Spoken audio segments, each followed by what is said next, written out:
I'd simply change the name in the poem so as not to embarrass anyone. Sebastian has a bit of a sweet tooth, but always insists on a balanced diet. He is very health conscious, like this. Every time he eats some chocolate, he will weigh it beforehand and counterbalance it by eating exactly the same weight's worth of fruit or vegetables. And every time he eats some vegetables or fruit or bread, cheese, meat or dessert, he weighs that too and counterbalances it by eating exactly the same amount of chocolate. Sebastian's diet doesn't keep him slim, but it does keep him happy. And if kitchen scales had feelings, then his would be overjoyed with being so useful. Okay, so that's the anti-penultimate poem. Thank you. Yes, no, very good. Very, very thin line between appreciation and patronisation. I like to think you willfully stepped over that time. It was very good. I'm going to read one poem, then another one. That's it. Okay. Yes. Okay. One quick poem from here, then something sleepy to send us off to the next interval. Okay. I'm not just a poet. None of us are really just poets. You can't make a living doing poetry. This is a translation from an ancient Persian text. This is a Bedouin proverb.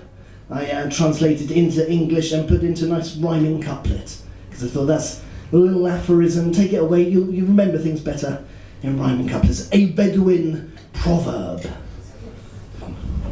Watch out where the camels stand, and don't you eat that yellow sand. So that's that.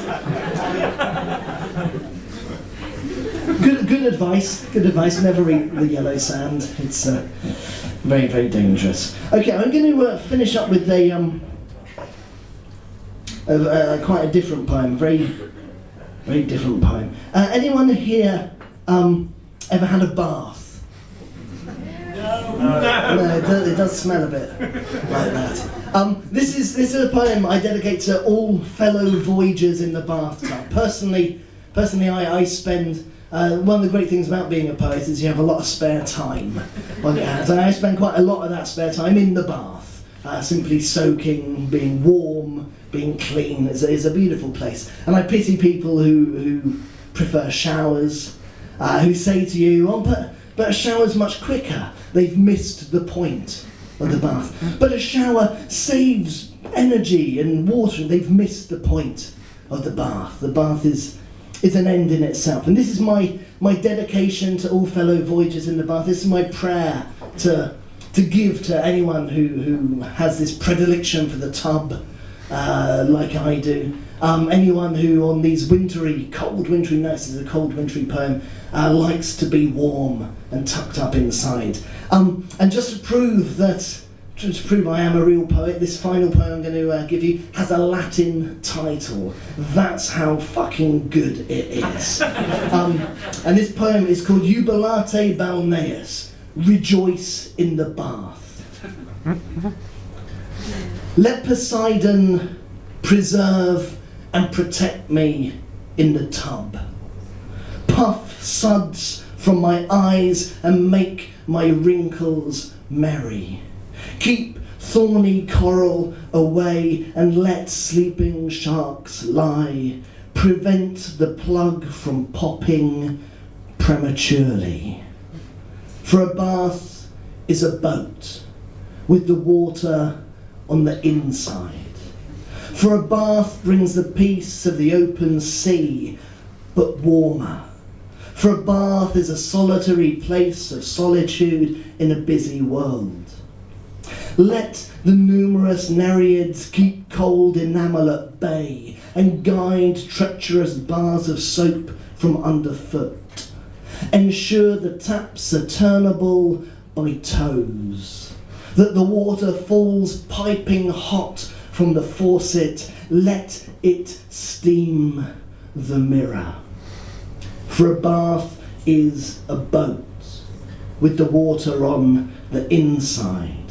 For few wars have ever been started from a bath.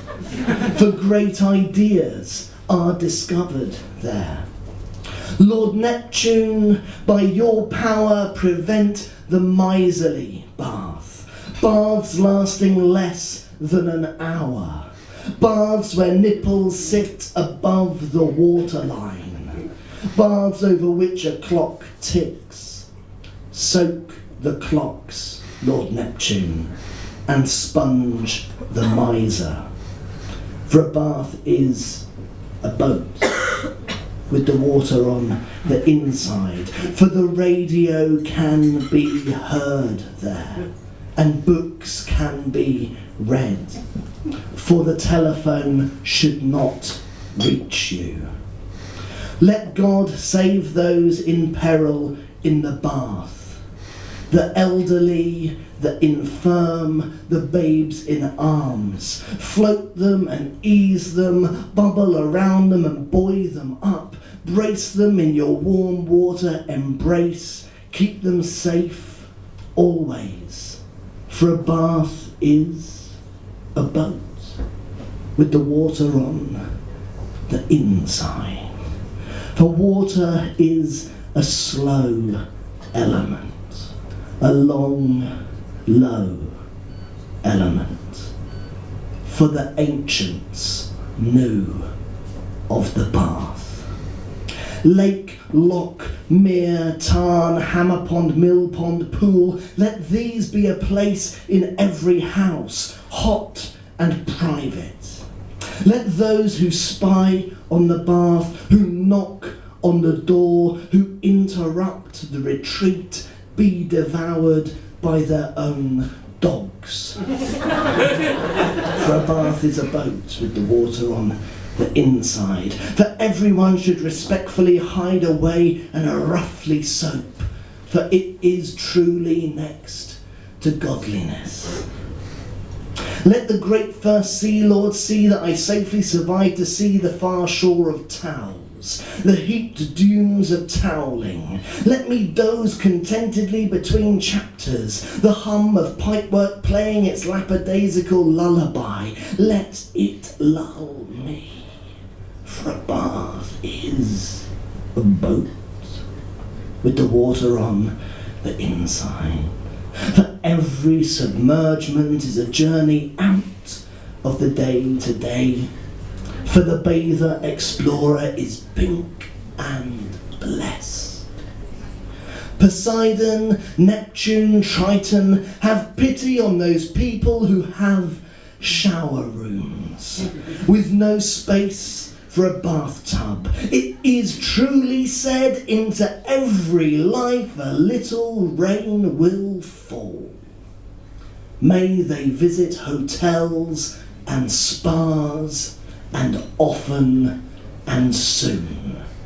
For a bath is a boat with the water on the inside. For a world of baths is a joyous place of distant splashing.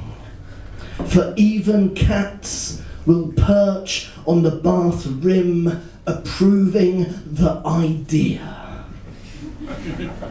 Old men of the sea and goddesses of the foam, when my day comes, take me to you. Let me slip into long death in the bath, in the warm, like sleep.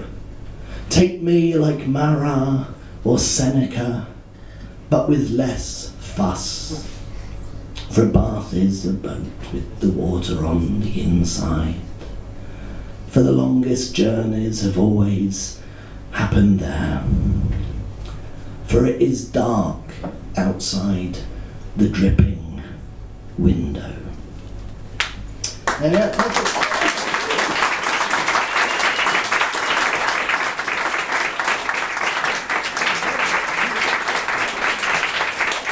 Another round of applause to the almost illegal beauty of A.F. Harrold.